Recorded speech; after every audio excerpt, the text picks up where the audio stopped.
যুক্তরাষ্ট্র, ইসরায়েল এবং ইরানের মধ্যকার যুদ্ধ এখন চরম আকার ধারণ করেছে। 48 ঘন্টার আলটিমেটাম শেষ হবে আজকে রাত 8টার সময়, আমেরিকা টাইম, ইস্টার টাইম 8টার সময় শেষ হবে। ওদিকে এই যুদ্ধবিরতি নিয়ে পাকিস্তানের দৌড়ঝাঁপ। পাকিস্তানের সেনাপ্রধান আসিম মুনির বলেছেন যে একটা 45 দিনের যুদ্ধবিরতি প্রস্তাব দিয়েছিলেন, কিন্তু সেটাও নাকি ইরান অলরেডি প্রত্যাখ্যান করেছে। ওদিকে সময় আছে আর মাত্র কয়েক ঘন্টা। তাহলে এই ট্রাম্পের যে 48 ঘন্টা, যিনি অকথ্য ভাষা ব্যবহার করে ইরানকে গালিগালাজ করেছেন, সেই অবস্থায় আসলে কি হতে যাচ্ছে? যুদ্ধের 1 মাসেরও বেশি সময় ধরে চলতেছে, হরমুজ প্রণালীতে আটকে আছে হাজার হাজার জাহাজ। আমাদের সঙ্গে আছেন কূটনৈতিক সাকিব আলী। আসসালামু আলাইকুম, কেমন আছেন? জি, ওয়ালাইকুম আসসালাম, আলহামদুলিল্লাহ, খুব ভালো আছি। জি, জনাব সাকিব আলী, যুদ্ধের এই মুহূর্তে দাঁড়িয়ে আপনি কি দেখতে পাচ্ছেন যে ট্রাম্পের এই ধরনের আচরণ, এই যে অকথ্য ভাষায় গালিগালাজ, যেটা আপনি আমি মুখে আনতে পারবো, একজন প্রেসিডেন্ট হয়ে তিনি মুখে আনতেছেন, এবং ইরানের যে এই অনমনীয় মনোভাব, আসলে ট্রাম্পের কি আসলে মানসিক সমস্যাই দেখা দিয়েছে কিনা, যে তিনি পরাজয়ে নিশ্চিত জানতে পেরে কি তিনি এই ধরনের উদ্ভট আচরণ করতেছেন কিনা? জি, ধন্যবাদ। প্রথম আউযুবিল্লাহি মিনাশ শাইতানির রাজিম, বিসমিল্লাহির রহমানির রহিম। দর্শক শ্রোতা ভাই বোনদেরকে আমার সালাম শুভেচ্ছা, আপনাকে সালাম শুভেচ্ছা। আশা করি আমি আতঙ্কিত না হলেও একটু আশঙ্কা তো আমাদের সবার মধ্যে আছে যে আর কিছুক্ষণের মধ্যে, আসলে আমি যতদূর জানি যে ডোনাল্ড ট্রাম্প সোমবার রাত 8টার সময় যে সময়সীমা ছিল সেটাকে উনি আরো 24 ঘন্টা বাড়িয়েছেন। অর্থাৎ মঙ্গলবার পূর্বাঞ্চল সময় বা যুক্তরাষ্ট্রের 8টার সময়, রাত 8টার সময় ইনি এটাকে বলছেন যে এটা নাকি উনার শেষ সময়সীমা বা এটার সময়সীমা। 24 ঘন্টা বাড়িয়েছেন তিনি, 24 ঘন্টা বাড়িয়েছেন। হ্যাঁ, এর আগে তো উনি 2 দিন বলেছিলেন, সেটাকে বাড়িয়েছিলেন 10 দিন। 10 দিন পরে 6 এপ্রিল হওয়ার কথা, 6 এপ্রিলে শেষ হয়ে যাওয়ার কথা, আজকে 6 এপ্রিল। তারপরেও আপনার না হয়ে এখন উনি আরো একদিন বাড়িয়েছেন। মঙ্গলবার নিউ ইয়র্ক টাইম ধরতে পারেন, ওয়াশিংটন টাইম, যেটা হবে রাত 8টায়। এখন প্রথম কথা হচ্ছে যে উনার যে ভাষা উনি ব্যবহার করেছেন, প্রথমত এই ভাষা ব্যবহারে বোঝা যাচ্ছে, আমি এটার কনটেক্সট একটু পরে আনি। এই কনটেক্সটটা কি, আমরা প্রেক্ষাপটটা দেখি এটার আগে কি হয়েছে। প্রথম কথা হচ্ছে যে 3 সপ্তাহ ধরে যুক্তরাষ্ট্র এবং ইসরায়েল চরম ভাবে বোমা বর্ষণ করে, বিমান থেকে বোমা বর্ষণ করে আপনার ইরানের উপরে, এবং তারা বলে যে তারা ইরানের আপনার ক্ষেপণাস্ত্র সক্ষমতা, ড্রোন সক্ষমতা প্রায় 90% ধ্বংস করে ফেলছে, এটা তারা বলছিল। কিন্তু এবং বলার পরে আমি যতদূর জানি সামরিক বিশেষজ্ঞরা যেটা বলছেন সেটা হচ্ছে যে 3 সপ্তাহ, সাধারণত 3 সপ্তাহ টার্গেট যে লিস্ট থাকে, এই টার্গেট লিস্ট 3 সপ্তাহে শেষ হয়ে যায়। সাধারণত টার্গেট লিস্ট যেটা থাকে সেটা 3 সপ্তাহে তারা শেষ করে ফেলে। সাধারণত তারা এত আপনার ফ্লাইট দেয়, এত বিমান আসে যে যাতে 3 সপ্তাহের বেশি এটা না লাগে। অর্থাৎ তাদের যে টার্গেট লিস্ট ছিল এটা কিন্তু ইতিমধ্যেই এটা বোমা বর্ষণ এখানে হয়ে গেছে। এখন আপনি যেটা করবেন সেটা হচ্ছে আপনি দ্বিতীয়বার আবার বোমা বর্ষণ করতে পারেন। দ্বিতীয়বার বোমা বর্ষণ করে আপনি কিন্তু সামরিক সুবিধা কিন্তু খুব একটা বেশি পাবেন না। এই যখন অবস্থা, তখনও কিন্তু ওরা যখন বললো 90% ক্ষেপণাস্ত্র ধ্বংস হয়ে গেছে, ড্রোন ধ্বংস হয়ে গেছে, তখনও দেখা গেল যে ইরান কিন্তু আগের মতোই বা তার থেকেও আরেকটু বেশি তারা কিন্তু ক্ষেপণাস্ত্র আক্রমণ করতে সক্ষম এবং ড্রোনের দ্বারা আক্রমণ করতে তারা সক্ষম। এই যে তাদের সক্ষমতা, এটা কিন্তু আমেরিকার প্রেসিডেন্ট, আমেরিকার প্রতিরক্ষা মন্ত্রী যেই আপনার দাবি করছেন সেই দাবির সাথে কিন্তু এটা খাটছে না। যখন এই ধরনের একটা স্ববিরোধিতা দেখা গেল, যখন দেখা গেল যে আমেরিকানদের কথা আসলে খাটছে না, সেটা বাস্তবতার সাথে সেটা মিল হচ্ছে না, তখন তারা বললো যে, আপনার মনে আছে যে ডোনাল্ড ট্রাম্প বললো যে ইরান তাদের সাথে দর কষাকষি শুরু করেছে, আলোচনা শুরু করেছে, এবং আলোচনা খুব ভালো যাচ্ছে, সেই জন্য উনি সময় দিচ্ছেন। কিন্তু ইরান সাথে সাথে অস্বীকার করলো। ইরান সাথে সাথে অস্বীকার করলো এবং মানুষজন বুঝতে পারছে, সবাই বুঝতে পারছে যে ইরান আসলে সত্য কথা বলছে এবং আমেরিকা সত্য কথা বলছে না। এই অবস্থায়, কারণ ইরানের কথা খুব স্পষ্ট, ইরান কতগুলো শর্ত দিয়েছে, এই শর্তগুলো যদি পালন না করা হয়, এই শর্তগুলোতে যদি এক ধরনের মতৈক্য না হয়, তাহলে ইরান দর কষাকষি করতেই, আলোচনা করতেই আর রাজি না। কারণ আপনি জানেন যে এর আগে ইরানের যারা আলোচনা করতে গেছে তাদের অনেকেই কিন্তু ইসরায়েল হত্যা করেছে। অর্থাৎ ইরান একটা জিনিস বুঝে যে ইসরায়েল চায় না যুক্তরাষ্ট্র এবং ইরানের মধ্যে একটা শান্তি চুক্তি হয়ে যাক বা শান্তি হোক। যেহেতু তারা চায় না, সেই জন্য যেই ইরানের থেকে যিনি করছেন আপনার যুক্তরাষ্ট্রের সাথে এক ধরনের হয়তো বা সমঝোতায় আসতে পারেন, সেই ধরনের ব্যক্তিকে কিন্তু তারা একটার পর একটা হত্যা করছে। এটার লেটেস্ট সবচেয়ে শেষ হচ্ছে গিয়া কামাল খারাজি, যিনি আগে পররাষ্ট্রমন্ত্রী ছিলেন, তার বাসায় আক্রমণ করা হয় এবং তার স্ত্রী মারা গেছেন, তিনি অত্যন্ত গুরুতরভাবে আহত হয়েছেন। এর আগে আলী লারিজানিকে হত্যা করা হয়, কারণ আলী লারিজানিও সমঝোতা করার জন্য মনে করা হতো যে তিনি একটু বাস্তব মানে প্র্যাকটিক্যাল মানুষ, প্র্যাগমেটিক মানুষ, অর্থাৎ তিনি সমঝোতায় হয়তো আসার চেষ্টা করবেন।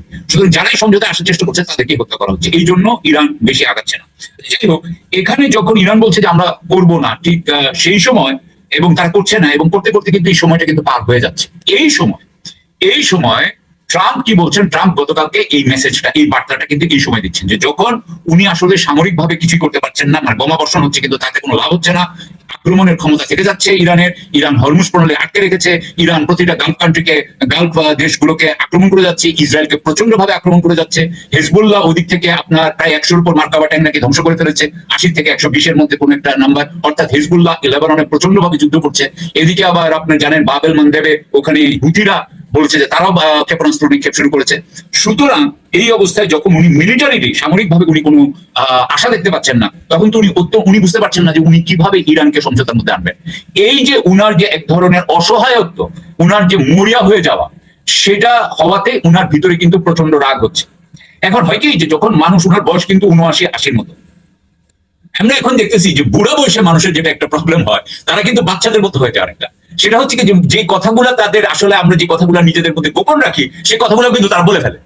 হ্যাঁ, বাচ্চারাও কিন্তু দেখবেন যে অনেক বেশি শেয়ার করে। হ্যাঁ, এটা হয়েছে, আমার আম্মা কিন্তু এটা করছে, আপনাকে কিন্তু হয়তো আপনি গেলেন কারো বাসায়, ছোট 8-10 বছরের বাচ্চা তার মায়ের সম্পর্কে ব্যক্তিগত মানে ঘটনা আপনাকে বলতেছে, বা বাবার সম্পর্কে আপনাকে বলতেছে। এই যে জিনিসগুলা এইরকম ভাবে ট্রাম্পের যেটা হচ্ছে, ট্রাম্প এত মরিয়া, এত অসহায় যে সেটার থেকেই তিনি কিন্তু ওই গালাগালি পর্যায়ে ওঠে নিয়ে গেছেন। এবং উনি ওই গালাগালি ওই অত্যন্ত খারাপ ভাষায় তিনি যেভাবে করেছেন, এবং আল্লাহর নামও আবার ব্যবহার করছেন।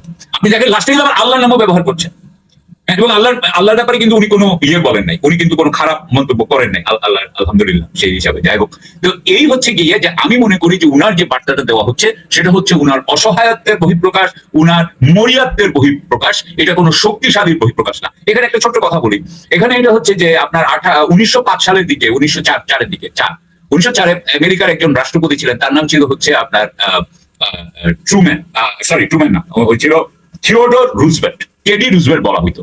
তো থিওডোর রুজভেল্ট, উনার একটা কথা ছিল, উনার সময় কিন্তু উনি কিন্তু অনেকগুলো দেশ দক্ষিণ আমেরিকায় জয় করছিলেন। তো সেখানে একটা কথা ছিল যে আমেরিকা সম্পর্কে উনি বলতেছিলেন যে আমেরিকার যিনি রাষ্ট্রপতি, তিনি খুব একটা বড় লাঠি বহন করবেন আর খুব সফটলি কথা বলবেন।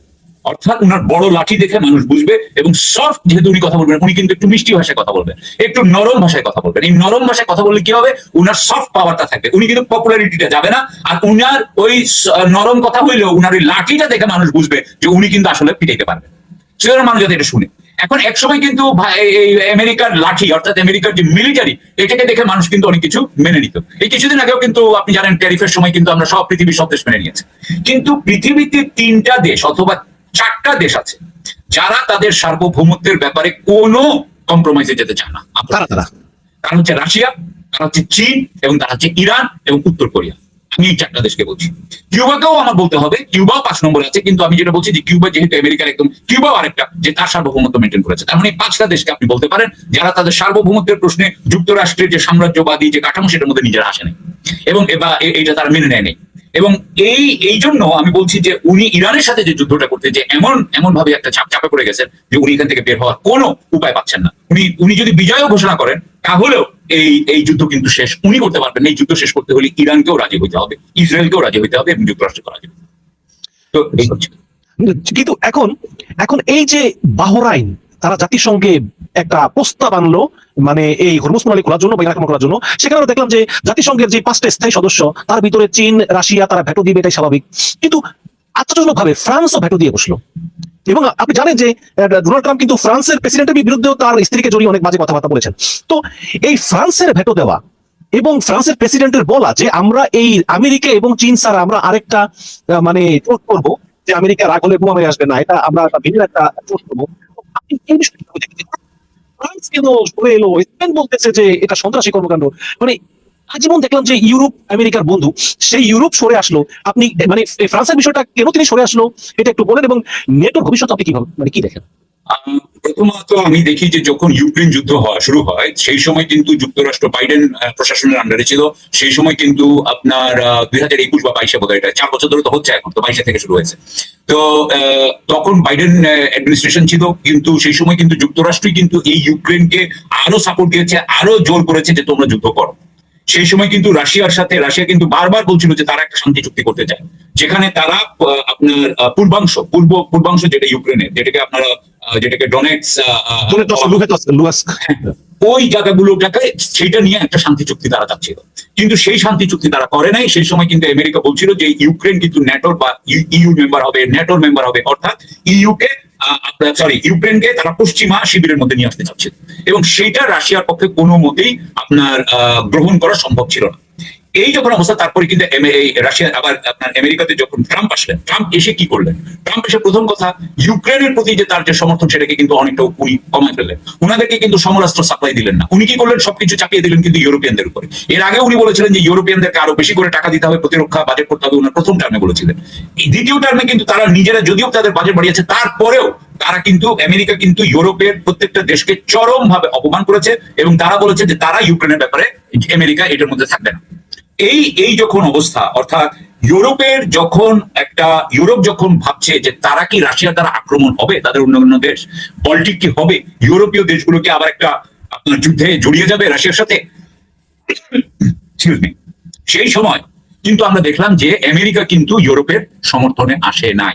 সেই সময় আপনার ম্যাক্রন, জার্মানির যিনি মার্কস, তারপরে আপনার কিয়ার স্টারমার, তারপরে মেলোনি, ইটালি, তারা সবাই কিন্তু চেষ্টা করছিল যে আমেরিকাকে রাখা এবং আমেরিকার যে সাপোর্ট ন্যাটোর মাধ্যমে তারা পাওয়ার কথা, যাতে ন্যাটো হিসেবে সে পায়। কিন্তু এখন যেটা বলতে চায় আমেরিকা ফার্স্ট বলে, যেটাকে বলা হয় মেক আমেরিকা গ্রেট এগেন, এগুলো যেটা বলতে চাচ্ছেন ট্রাম্প সাহেব, সেটা হচ্ছে যে ইউরোপ আমেরিকার উপরে নির্ভর করে প্রতিরক্ষার জন্য, এবং সেই প্রতিরক্ষার জন্য করাতে তারা তাদের দেশের মানুষের পিছনে অনেক বেশি সামাজিক ওয়েলফেয়ার, সামাজিক আপনার সুবিধা দিতে পারে, যেটা আমেরিকা দিতে পারে না। সুতরাং আমেরিকা আসলে এই ইউরোপের সাথে যে পার্টনারশিপ ন্যাটোর মাধ্যমে, তাতে আমেরিকা হারাচ্ছে বেশি, পাচ্ছে কম।